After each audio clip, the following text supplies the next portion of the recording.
Amados irmãos, nós estamos a 25 de março de 2020, estamos em quarentena, a nossa igreja não está podendo se reunir no templo, por conta disso nós estamos fazendo as pregações, cantando hinos através da internet.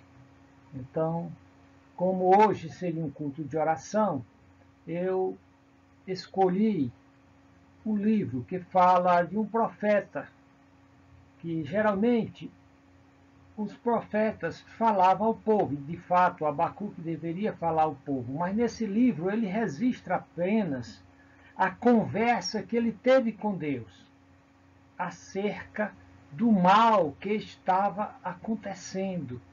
Nós vamos saber que mal era esse, como a coisa estava piorando cada vez mais.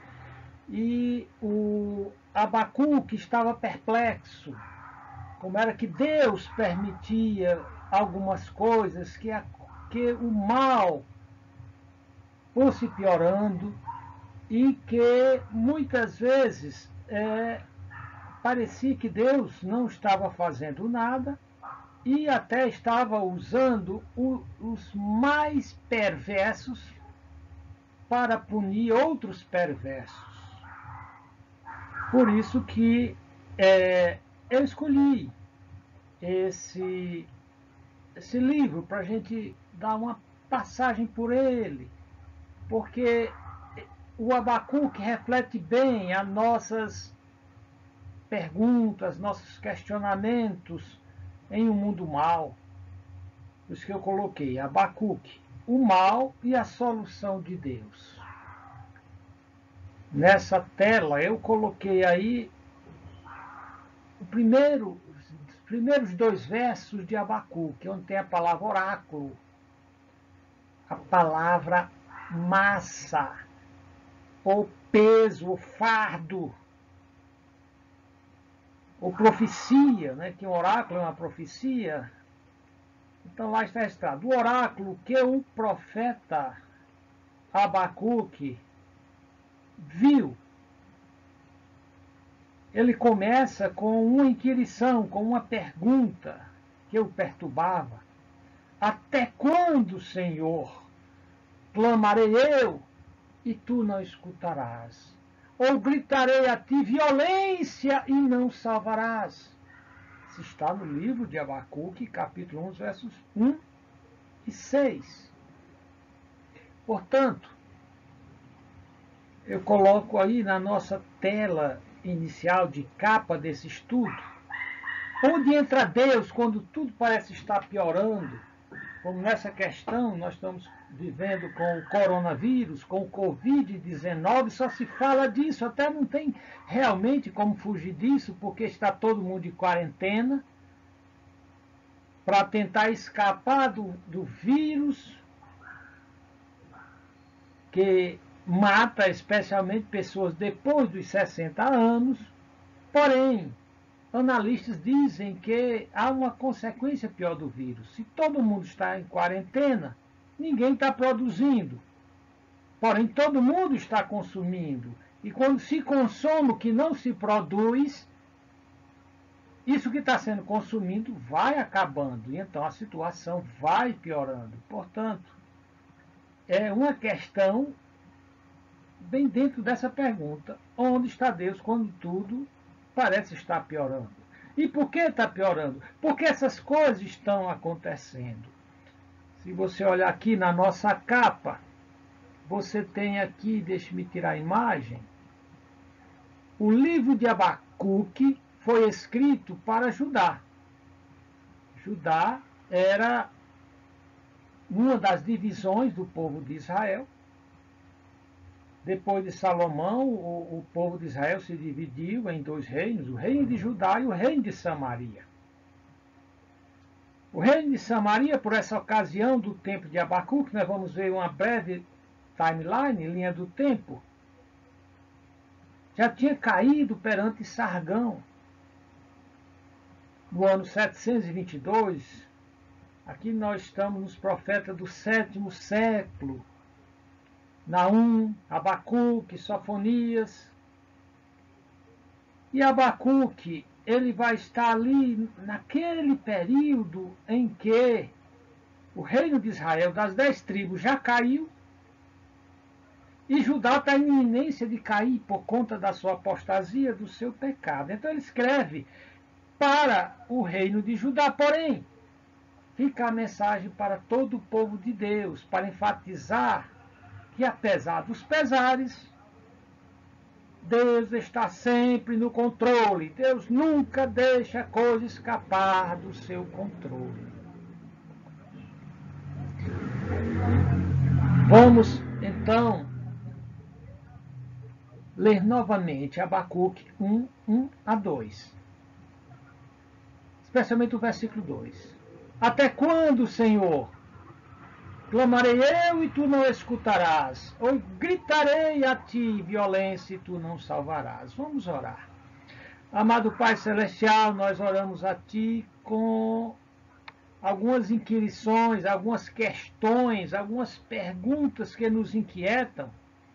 Até quando, Senhor Deus, o mal continuará crescendo no planeta Terra?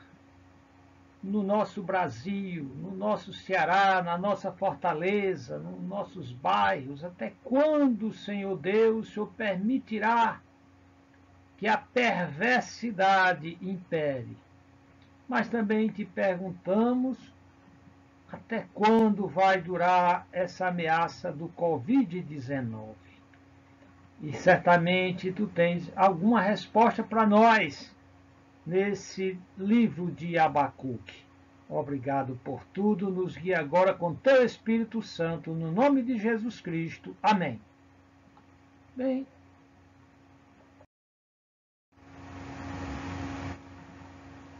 eu aqui trabalhei nesse gráfico que na realidade é uma adaptação de outro gráfico que eu achei na internet, em inglês, eu traduzia, do Charles Swindoll.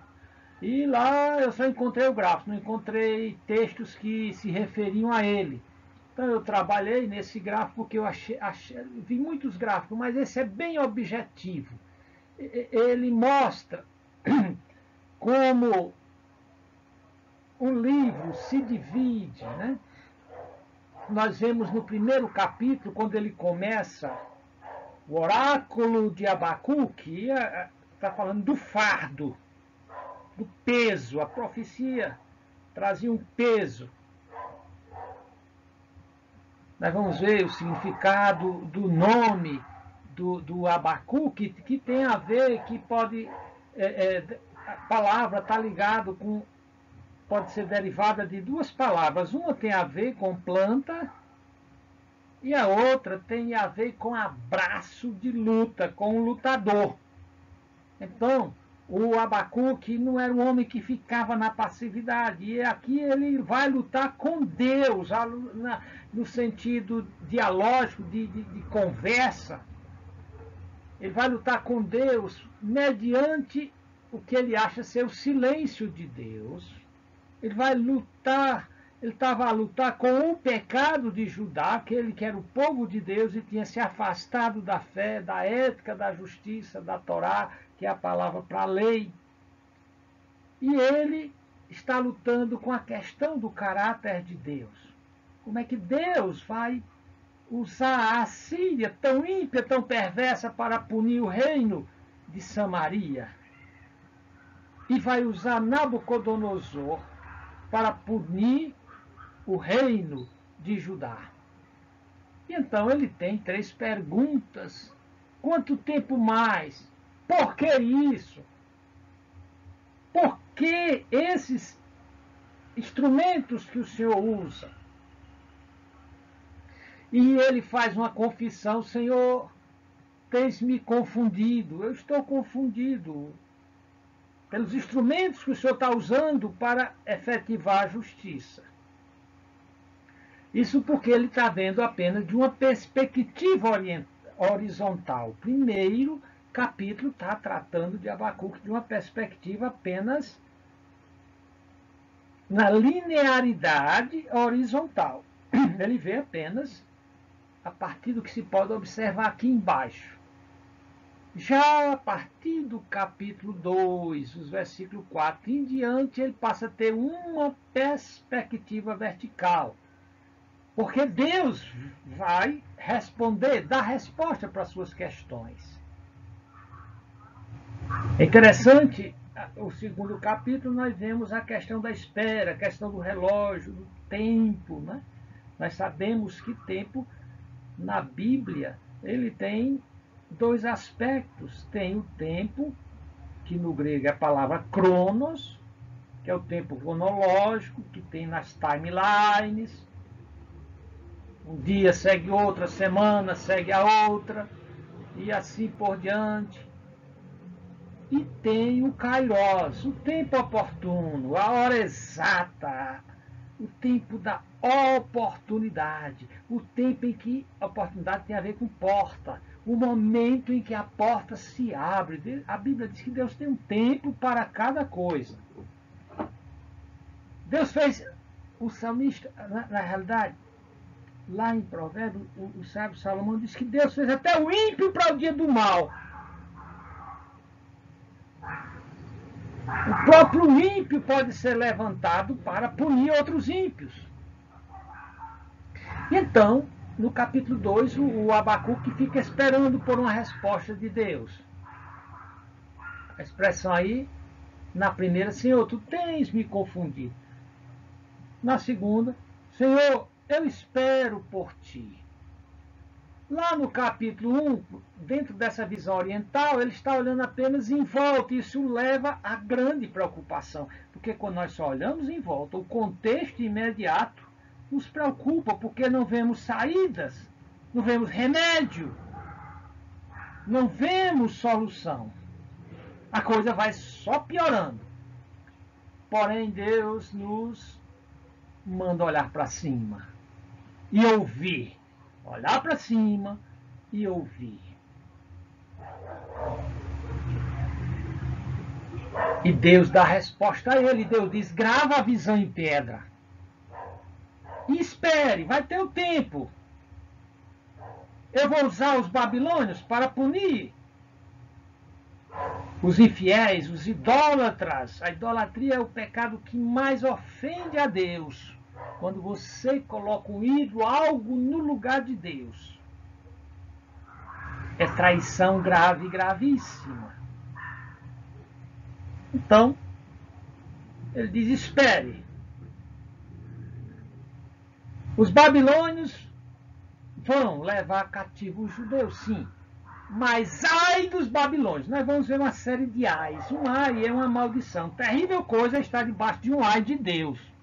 Faça tudo para nunca estar debaixo de um ai de Deus. A Bíblia tem vários. Ai daquele que faz isso. Ai daquele que pensa assim. Ai daquele que inverte os valores. Que diz que o bom é ruim, o ruim é bom, que o justo é injusto. Que o amargo é doce, o doce é amargo. Está lá no profeta Isaías. Porém, o Abacuque aqui vai trazer vários ais de maldição. Então, Deus disse, não te inquieta, espera. Só olha para cima, escuta o que eu estou dizendo.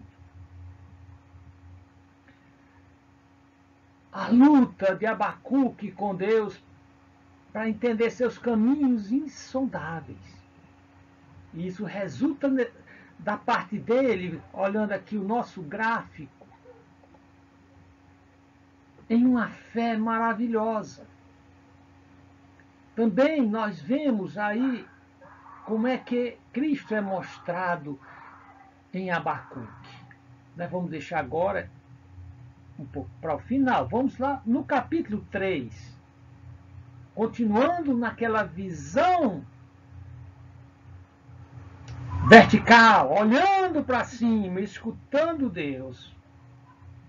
Então, no capítulo 2, a fé de Abacuque, que era fraquinha no capítulo 1, é restaurada no capítulo 2.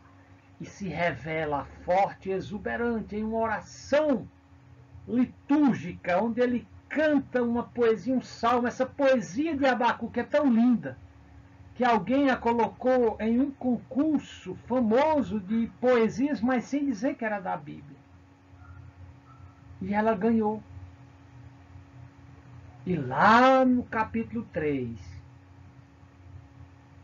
a fé de Isaías explode em louvor. Ele diz: Senhor, eu ouvi.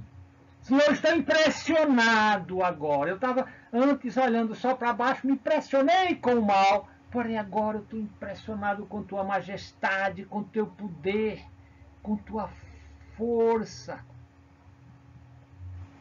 Por isso, Senhor, eu espero. Eu te louvo. Eu me regozijo, Senhor. Senhor, eu vou te louvar incondicionalmente. Em total frustração de plantas. Mesmo que a figueira não floresça, mesmo que não haja fruto na vide, mesmo que não há gado nos currais, aconteça o que acontecer, eu te louvo. E aqui vemos Cristo em Abacuque. Ou seja, aqueles que foram feitos justos em Cristo devem, né, como lá no capítulo 2, o verso 4, essa frase, o justo viverá pela fé, ela vai se repetir 4 vezes, porém, ela é de autoria aqui de Abacuque. Paulo vai repeti-la 2 vezes, uma em Romanos, outra em Gálatas, e ela será repetida em Hebreus, que compreendemos foi Paulo que escreveu. Então, o justo viverá pela fé, ele não viverá pelo que ele está contemplando no contexto imediato, no contexto caótico, o contexto de contradições, o contexto que leva o desnorteamento, a confusão de mente, de coração. Não, ele vive pela fé. E quando Cristo voltar, né? É interessante o que Abacuque diz no versículo 14. A terra se encherá com o conhecimento da glória do Senhor, como as águas cobrem o mar. Ou seja, ele está dizendo, o bem vai triunfar no final. E que Jesus Cristo vai mostrar a glória da sua beleza, da sua majestade. Então vamos continuar estudando. Tese desse estudo. Abacuque escreveu, então, esse livro para enfatizar que Deus está sempre no controle de tudo, inclusive do mal. Nós vimos que Abacuque, no capítulo 1, ficou meio tonto, meio desnorteado com o que estava acontecendo. Sua fé restaurada pelas respostas de Deus, no capítulo 2. E então ele explode em louvor e adoração, no capítulo 3. Aqui eu mostro uma timeline, eu peguei essa timeline, não deu tempo eu traduzir, mas fica fácil aqui de você entender. Onde é que nós encaixamos esse tempo de Isaías? Em 722, Sargão II, o grande conquistador da Síria, né? A Síria era um país extremamente perverso. Quando ele invadia um país que ele resistia, eles rasgavam o ventre das mulheres grávidas à espada. Crianças pequenas, eles estouravam sua cabeça nas muralhas. Os homens eram mortos à espada, outros eram tiradas sua pele ainda vivos. Então essa é a grande confusão na cabeça de Abacuque. Como é que Deus vai usar Sargão II, um elemento, um governo tão ímpio, tão monstruoso, tão desumano, para punir o seu povo? No ano 701, temos um rei em Judá, chamado Manassés. O bicho ruim. Então Senaqueribe da Síria cerca Jerusalém. E Senaqueribe zomba do Deus de Israel, por isso ele não consegue vencer Judá. Porém, em 695, nós vemos que a Babilônia, vamos dizer assim, a paquerar com a ideia de conquistar o reino de Judá. No ano 627, Jeremias começa seu ministério de profecia. Em 612, a Assíria, que tem por sua capital Nínive, é saqueada pelos babilônicos. No ano 607, faltando 2 anos para a primeira deportação de Nabucodonosor, né? Que também foi a época em que Nabucodonosor, da Babilônia, tem sua vitória em Carquemis. Então, o profeta Abacuque começa seu ministério profeta em 607. 605 começa o profeta Ezequiel. Você nota que esses profetas são contemporâneos. Abacuque, Jeremias, Ezequiel, Daniel bem jovenzinho, que ele é levado. Vão acontecer 3 deportações de Judá para a Babilônia até a destruição final do templo e deportação de todos. Os nobres lá de Judá, entre eles, Daniel, vai ser deportado para a Babilônia.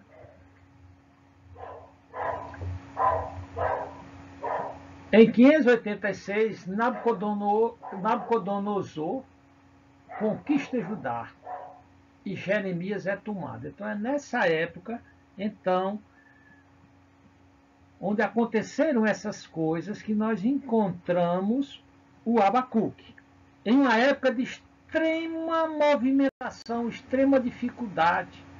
Porém, como eu falei, o livro de Abacuque é um livro de conversa entre o profeta, tentando entender os caminhos de Deus, os instrumentos que Deus usa para punir o mal, para corrigir as injustiças. Portanto, é uma comunicação bidirecional entre Deus e Abacuque. Essa conversa pode ser comparada às nossas conversas que temos com Deus através de oração. Por isso que eu quis trazer esse livro de hoje, já que é um culto de oração. Então Abacuque questiona Deus 2 vezes, e Deus, pacientemente, como respondeu a Jó, como responde a todos que lhe inquirem, lhes dá respostas que dão esperança a Abacuque. Isso é muito importante. Se estamos com dúvidas sobre alguma coisa, se estamos inquietos sobre o que está acontecendo, perguntemos a Deus: o que é isso, Senhor? O que está acontecendo? Pode ser que Deus dê logo a resposta, pode ser que Deus diz: espera em mim, que quem espera em mim não perde nunca. Espere em mim, confie em mim. Para de ver a coisa apenas no nível horizontal. Olha para cima e me escuta. Então, aqui temos toda a timeline detalhada. Lá nós vimos lá no gráfico, e aí 722, o reino do norte, ou de Israel, das 10 tribos, cai exilado para a Síria. 727, Jeremias inicia seu ministério profético. 621 é redescoberto o livro de Deuteronômio na casa do Senhor, e baseado nessa descoberta da lei, Josias faz uma reforma e causa um reavivamento que não foi duradouro, porque o pessoal, depois da morte de Josias, se afasta de novo da Bíblia e vai para a idolatria. 612, queda de Nínive, que era a capital da Síria. 609, morte do piedoso Josias. 607, Abacuque inicia seu ministério profético. 605, Nabucodonosor derrota o faraó Neco na famosa batalha de Carquemis, que é o ponto de virada da história mundial. É muito importante para quem conhece história geral, história mundial, saber que a partir da batalha de Carquemis que há uma virada na história mundial.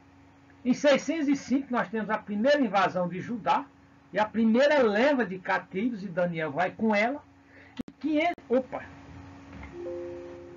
Em 597, como eu estou gravando aqui no programa, depois que você passa um slide desse, você não pode voltar. Então vamos entrar aqui em Abacuque. A gente já tinha visto parte daqui.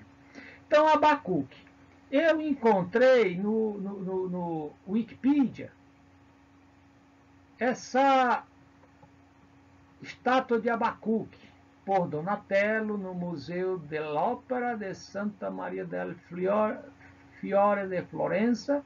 Então, o artista aqui imaginou o Abacuque assim.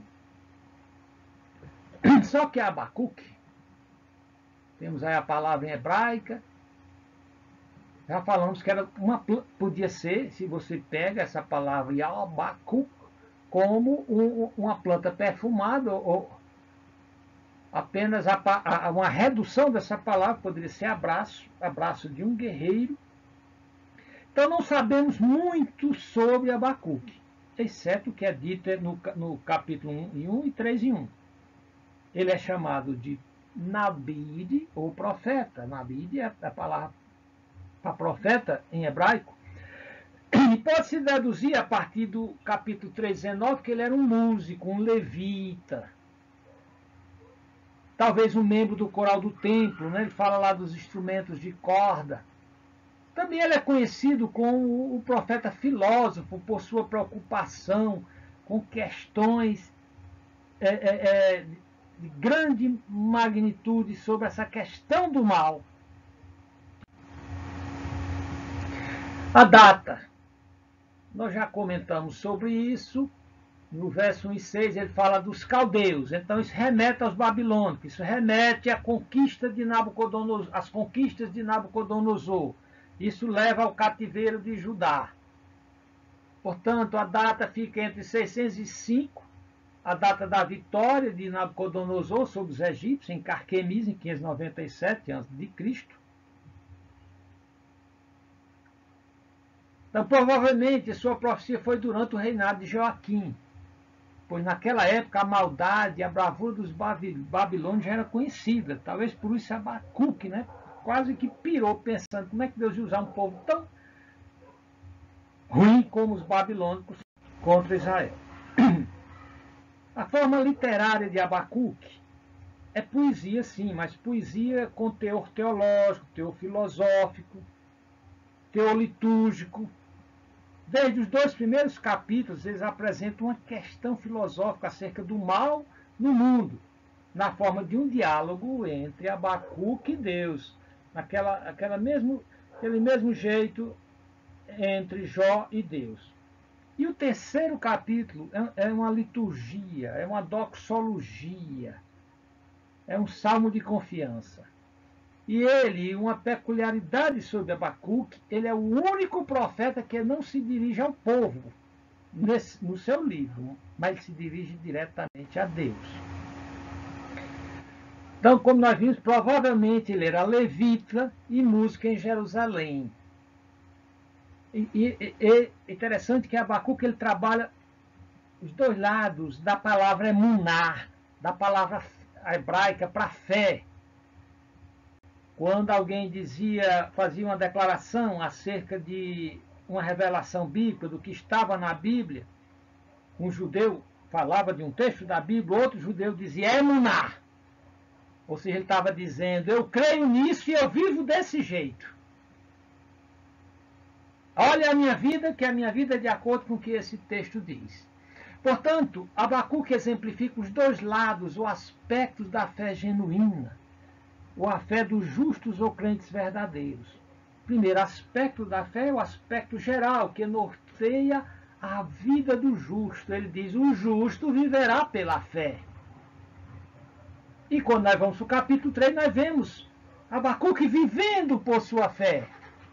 E fé incondicional, fé invencível, onde ele diz, venha o que vier, aconteça o que acontecer, eu vou permanecer fiel. Pode se acabar tudo.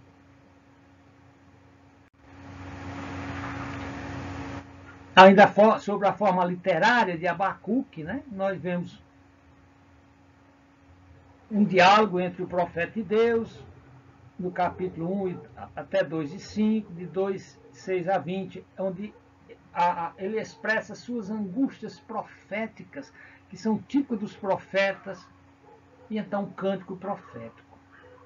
E essa afirmação, o justo viverá pela fé, no capítulo 2 e 4, ela é retomada por Paulo 2 vezes e uma terceira vez pelo escritor de Hebreus.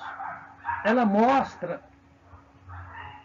ela é usada para pontuar, para confirmar que o que justifica uma pessoa é a fé.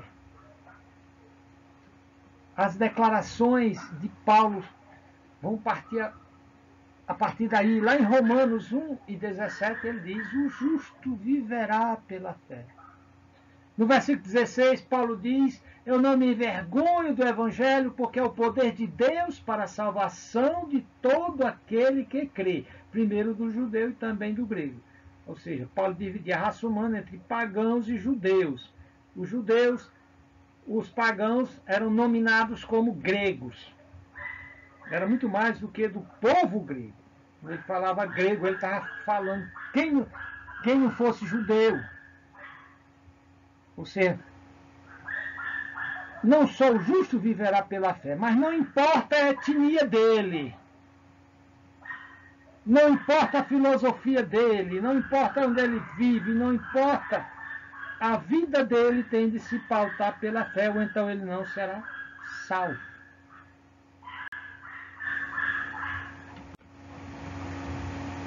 Já vimos sobre o contexto histórico. O objetivo é ensinar que o justo viverá pela sua fé.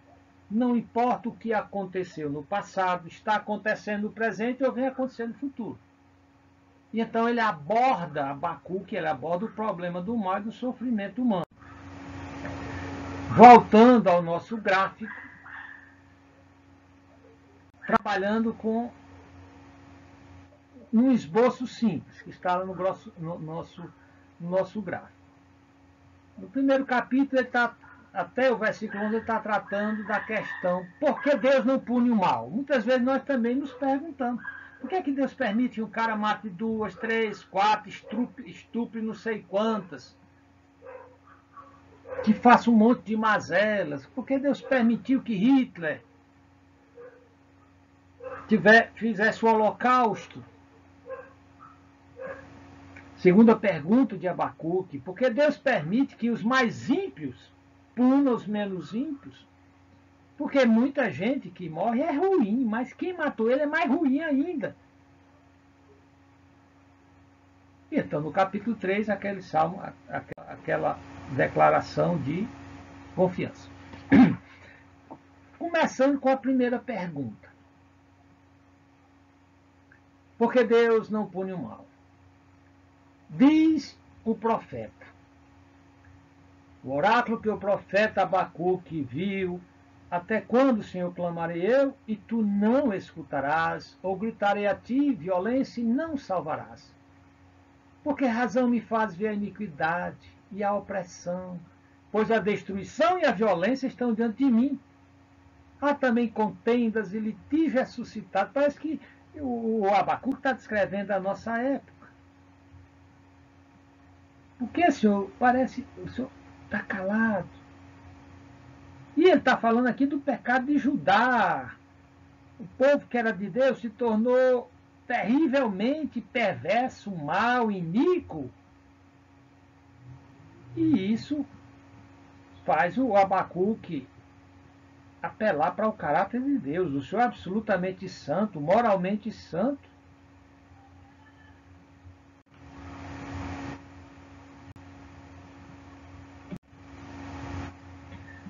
Então, o Abacuque, na primeira pergunta, ele derrama seu coração diante de Deus. Ele não sabe o motivo por trás de todas as coisas ruins que acontecem ao seu redor. Suas perguntas dão uma indicação clara que ele tem dúvida se Deus está realmente no controle ou não. É quando ele faz a pergunta Jeová, que é a palavra o eterno. Por quanto tempo chorarei, gritarei, tu não ouvirás? Então, revela momento de fraqueza em sua fé. Porém, ele não se desvia. Porém, ele não se afasta de Deus. Deus começa a sua primeira resposta. Deus responde à pergunta ansiosa de Abacuque, dizendo que Judá se tornará uma nação vassala, ou seja, subjugada por uma soberania estrangeira. Diz que Egito será esmagado, que eram os potentados da época, as potências mundiais, e Nínive será saqueada. E que nós sabemos que no ano 722, de fato, Nínive foi derrotada por Nabucodonosor. Então os babilônios subitamente subiram ao poder em 630 a.C. Em 605 eles eram a potência mundial mais forte. Mas eles eram ímpios, orgulhosos e adoradores de ídolos, conforme os versos 9 a 11. Deus promete a Abacuque que ele usará os babilônios para punir os judeus. Abacuque dá um relatório, né, sobre os babilônios para Deus, perguntando: quando vai usar um povo desse? Diz ele: eles todos vêm com violência. A sua vanguarda irrompe como o vento oriental. Eles ajuntam cativos como areia. Escarnecem dos reis e dos príncipes, fazem zombaria. Eles se riem de todas as fortalezas, porque amontoam terras, tomam. Eles passam impetuosamente como um vento e seguem, mas eles são culpados. Esses cujo próprio poder é o seu Deus.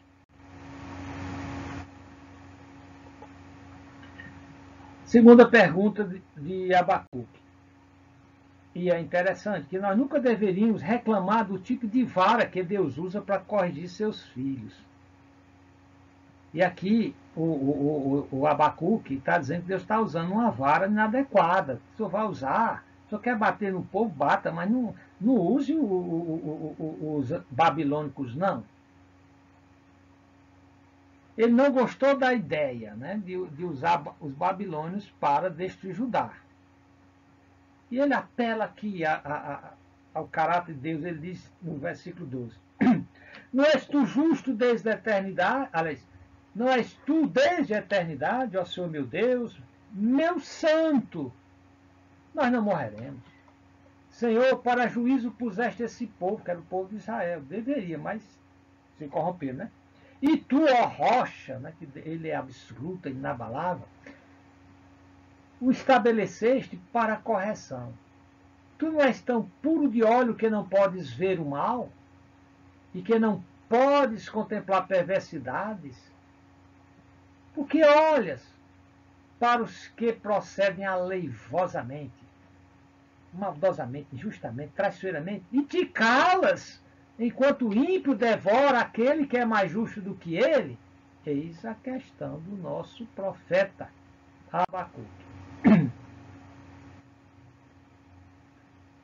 E ele continua: e farias os homens como os peixes do mar, como os répteis que não têm quem os governe? Ele a todos levanta como anzol, apanha-os com a sua rede e os ajunta na sua rede varredora, por isso ele se alegra e se regozija. Por isso sacrifica a sua rede, queima incenso a sua varredora, porque por ela enriquece a sua porção e abundante a sua comida. Porventura, por isso, continuarás esvaziando a sua rede e matando sem piedade os povos? Ele continua a descrever aqui, né, a maldade dos babilônicos. Porque Deus então permite que os mais ímpios punam os menos ímpios. Ou Abacuque diz: tu que és tão puro de olhos que não podes ver o mal, e que não podes contemplar a perversidade, porque olhas para os que procedem aleivosamente, te calas enquanto o ímpio devora aqueles que é mais justo que ele? Então, vamos à resposta de Deus. Deus respondeu a Abacuque uma segunda vez, no segundo capítulo, e Deus também instrui Abacuque a escrever a resposta em uma tábua de pedra. E a resposta de Deus é que ele vai usar a Babilônia como vara de castigo para os judeus, mas também a vara dela está sendo preparada. Através de ais e maldições é que Deus condena os pecados dos babilônios, e ele também revela sua ira contra o orgulho e a adoração dos ídolos. Então aqui nós vemos o que vai acontecer com aqueles que vivem no pecado. Não só o povo de Judá, o povo judeu, como aqueles que serão usados como vara divina. O primeiro ai está lá em 2, 6 a 8. Ai daquele que multiplicou o que não era dele. Olha o que ele diz. Não levantarão, pois, todos estes contra ele um provérbio e um dito zombador, e dirão, ai daquele que acumula o que não é seu? Até quando? Você nota que está debaixo de maldição terrível, de um ai de Deus, aqueles que se apropriam indebitamente, indevidamente daquilo que não é seu. E aqui diz, daquele que se carrega a si mesmo de penhores, ou seja, esses que exploram os mais fracos, os endividados. Não se levantarão de repente os teus credores, e não despertarão os que te farão tremer? Então lhes servirás tu de despojo. Visto como despojaste muitas nações, nós vamos ver que isso vai acontecer com Babilônia. Como você expropriou, tirou indebitamente o que não era seu, né? Tomou posse violentamente da propriedade alheia, visto como despojaste muitas nações, os demais povos te despojarão a ti, por causa do sangue dos homens e da violência para com a terra. A cidade, ó, violência para com a terra, para com a cidade, para com todos os que nela habitam. Então Deus está avisando para quem vive criminosamente, violentamente, tem um ai sobre si. Você está despojando, você vai ser despojado, vai ficar sem nada. Tem um segundo ai, nos versos, capítulo 2, 9 a 11. Ai daquele que deseja ganhos injustos para a sua casa, para montar o seu ninho, para escapar do poder do mal. Né? Tem gente se protegendo, construindo mansões, construindo arranha-céus, construindo condomínios fechados para se proteger e guardar seus tesouros, mas de forma injusta. E aqui tem um ai. Ai daquele que adquire para sua casa lucros criminosos, para pôr o seu ninho no alto, né, no arranha-céu, a fim de se livrar das garras da calamidade. Vergonha maquinaste para tua casa, destruindo tu a muitos povos, pecaste contra tua alma, pois a pedra clamará da parede, e a trave lhe responderá do madeiramento. Ou seja, você não vai escapar. Não tem para onde fugir. Não tem arranha-céu. Terceiro ai, capítulo 2, 12 a 14. Ai daquele que edifica a cidade com sangue, e daquele que funda uma cidade com iniquidade, as revoluções sanguinolentas. Né? Essas revoluções sanguinolentas nunca funcionaram, nunca deram certo. Toda ideologia que é baseada em violência, em derramamento de sangue, fracassa. E aqui é dito, ai daquele que edifica a cidade com sangue, que funda a cidade com iniquidade, violando a lei de Deus, a lei do amor, da justiça, da piedade, do amor. Aqui diz, acaso não procede do Senhor dos Exércitos, Jeová, Sabaote, que os povos trabalhem para o fogo e as nações cansem em vão? Ou seja, tudo que você faz termina em palha. Porém, aqui fala quando esse mundo vai mudar. Volta de Cristo. Pois a terra se encherá do conhecimento da glória do Senhor, como as águas cobrem o mar. Quarto ai. Ai daquele que dá de beber a seu próximo. Ai de você que traz seu fel para ele e o intoxica para olhar para sua nudez. Nós vivemos numa época de nudez. Um autor, um pastor antigo do passado, o pastor Israel Carlos Bjork, ele foi diretor da editora Batista Regular. E em um dos seus livros, já há uns 30 anos passados, ele dizia que o bordel, o prostíbulo, o cabaré saiu da zona do meretrício e está posto no mundo inteiro. E nós podemos dizer isso por conta da nudez. Para onde você nota, você vê nudez, você vê sensualidade, você vê provocação, você vê as ímpias feministas dizendo que o vestuário não tem nada a ver com a provocação da sensualidade masculina. Elas usam uma falácia de dizer, não, a nudez não justifica o estupro, e com certeza não. Porém, mesmo que a nudez não justifique estupro nenhum, não justifica que uma mulher ande nua, provocando a sensualidade de tudo quanto é homem, de criança, de adolescente, de idoso, de todo mundo. No passado, anos atrás, uma professora de moda da Universidade Federal do Ceará fez alguns artigos de moda nos jornais aqui do Ceará. Eu tenho registrado isso em um dos meus estudos sobre vestuário cristão, sobre indumentária cristã, como o cristão deve se comportar a partir do seu vestimento. E aquela professora, hoje ela não diria que seria até demitida lá na UFC. Porém, ela dizia que algumas roupas que algumas mulheres já estavam vestindo há uns 20 anos atrás, quando eu fiz esses artigos e aproveitei para citar essa professora, ela dizia que algumas roupas que algumas mulheres usam é como se ela tivesse uma placa dizendo Mi C-O-M-A ou Mi F-O-D-A.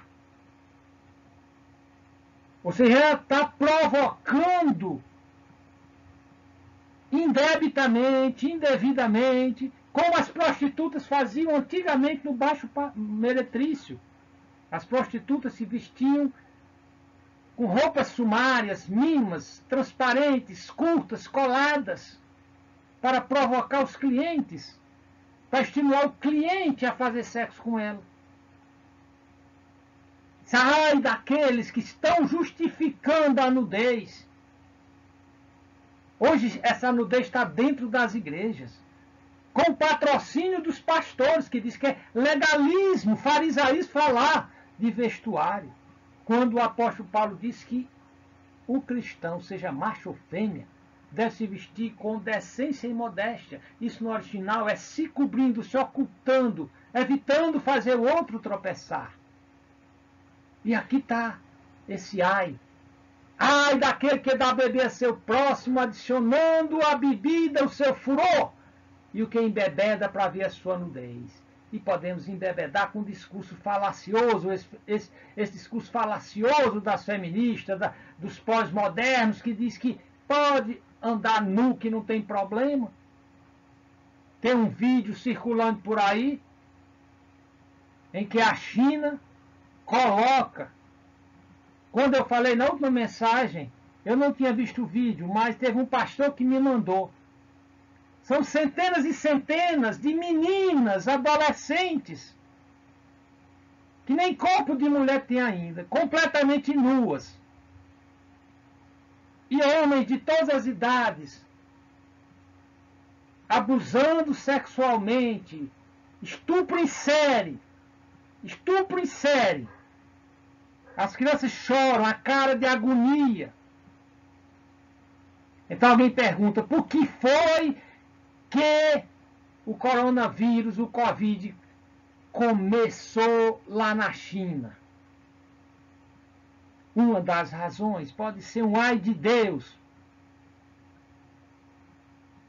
sobre aquelas bestas que são capazes de não proteger a inocência de uma criança, nem a beleza do sexo, nem o valor da família.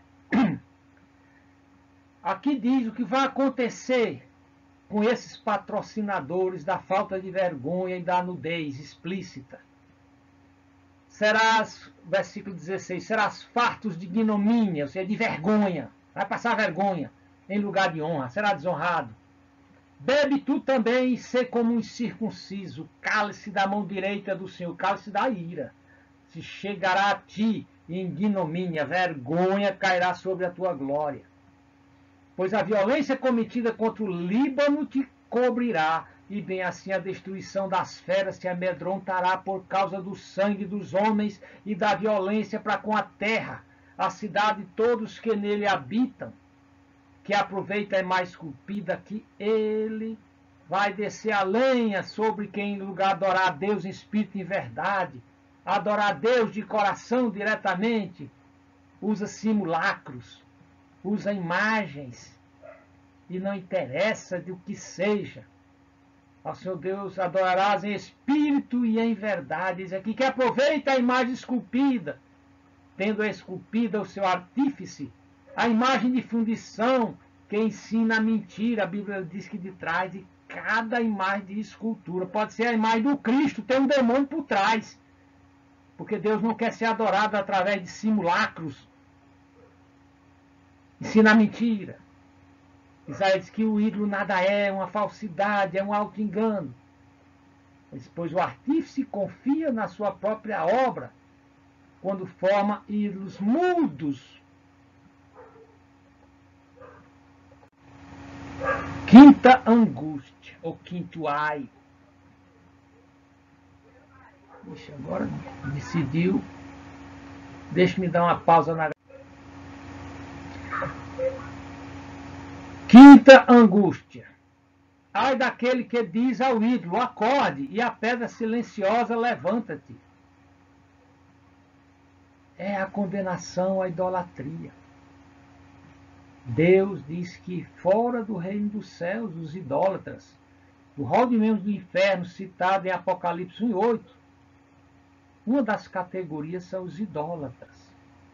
Adora a Deus.